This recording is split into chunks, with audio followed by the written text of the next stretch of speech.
Time now for your forewarned weather with Garrett James. Welcome back. Let's get a check of our weather with meteorologist Garrett James, who joins us live from southern Utah. And Garrett, I visited your neck of the woods this weekend, and it was absolutely gorgeous out there.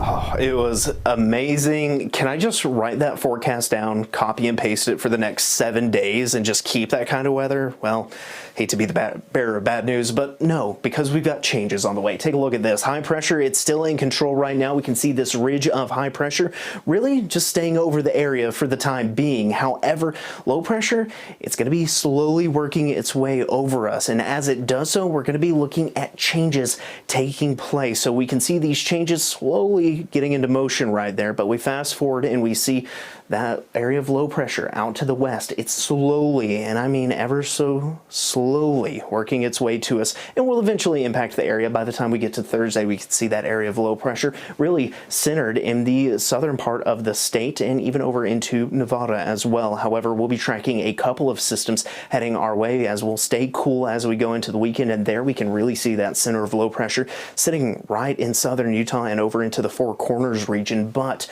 we fast forward and there's another system that's going to be on the way that could try and keep temperatures on the cooler side for right now. But the one thing that is still high is pollen counts, and we're going to be looking at high pollen counts for the next several days, with the main source being the trees at this point in time. Look at the radar shows that we do have a few spotty showers out there scattered all across the state, mainly in central and the northern part, and we can even see some north of Moab between there and Vernal, and then some just west of Moab and scattered around the Richfield area. And that's exactly what the long-range futurecast is showing. It's showing scattered showers for the next couple of hours, but we do see calming activity overnight, maybe an isolated one or two tomorrow, but then we're really keeping our eyes towards Thursday and Friday, as that's when the changes are really going to be taking place. We're going to be looking at southwesterly flow giving us moisture from the Pacific, and with that next system that moves in, we'll be looking at the chance for wet weather to return to the Beehive State, and we'll see that continue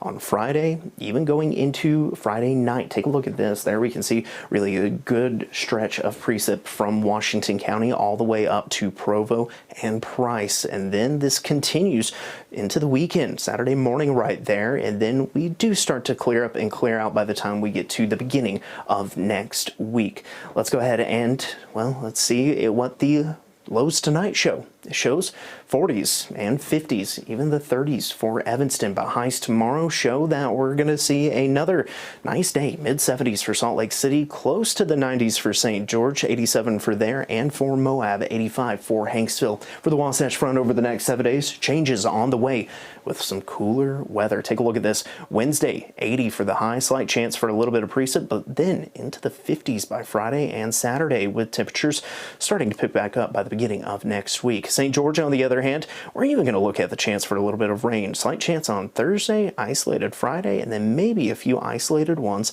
on Saturday as well. Courtney, back to you.